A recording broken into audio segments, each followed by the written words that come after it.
Hello बच्चों, आप लोग कैसे हैं। आशा करती हूँ कि आप लोग अच्छे ही होंगे। तो आज बच्चों हम आप लोगों को थोड़ा रिवाइज कराना चाहती हूँ। तो शुरुआत में हम वर्णमाला से शुरू करते हैं। तो देखिए, वर्णमाला तो इसको इंग्लिश में अल्फ़ाबेट भी कहा जाता है। अब देखिए, भाषा, पहले हम भाषा से शुरुआत, वर्णमाला में भाषा से शुरुआत करते हैं। तो भाषा संस्कृत के भाष शब्द से बना है। भाष का अर्थ है भाषण या बोलना। अब देखिए बच्चों, भाषा की सार्थक इकाई वाक्य है। क्या है? भाषा की सार्थक इकाई वाक्य है। वाक्य से छोटी इकाई उपवाक्य बोलते हैं इसको, और उपवाक्य से छोटी इकाई को पदबंध बोलते हैं, और पदबंध से छोटी इकाई को हम पद भी बोलते हैं। पद को हम शब्द भी बोलते हैं, और पद से छोटी इकाई को अक्षर बोलते हैं, और अक्षर से छोटी इकाई ध्वनि या वर्ण है।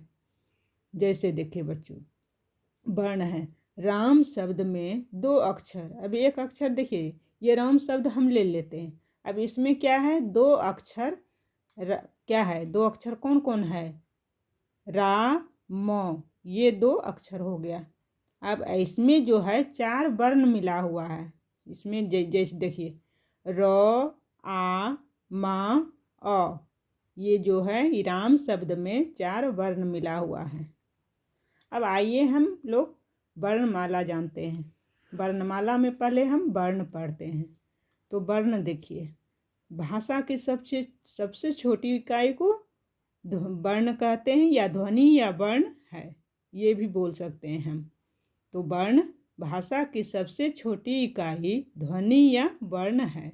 ध्वनि वर्ण का उच्चरित रूप है। ध्वनि क्या है? वर्ण का उच्चरित रूप है, और वर्ण ध्वनि का लिखित रूप है। अब देखिए वर्णमाला। अब वर्णमाला अब किसे कहते हैं? देखिए, वर्णमाला में हम पढ़ते हैं, वर्णों के व्यवस्थित समूह को वर्णमाला कहते हैं, या क्रमबद्ध समूह को वर्णमाला कहते हैं। वर्णों के क्रमबद्ध समूह या व्यवस्थित समूह को वर्णमाला कहते हैं। अब इसमें देखिए, मूलतः बच्चों, हिंदी में उच्चारण के आधार पर 45 वर्ण होते हैं। 10 इसमें से स्वर होता है, और स्वर व्यंजन होता है 10, प्लस ये 35 व्यंजन वर्ण होता है। अब देखिए, अब और लेखन के आधार पर 52 वर्ण होते हैं, 13 स्वर होते हैं, और 35 व्यंजन होते हैं, प्लस 4 उसमें संयुक्त व्यंजन भी हो जाते हैं। अब तो कुल मिला के कितना हो जाते हैं? 52 वर्ण हो जाते हैं। ये क्या हुआ? लेखन के आधार पर, और उच्चारण के आधार पर 45 वर्ण होते हैं कुल मिलाकर। अब देखिए, अब स्वर इसमें कौन कौन है? देखिए, ओ, आ, हर्षई, दुर्गई, चाहे ई भी बोल सकते हैं। हर्षऊ, दुर्गऊ, री, ए, ऐ, ओ, औ, अंग, आह।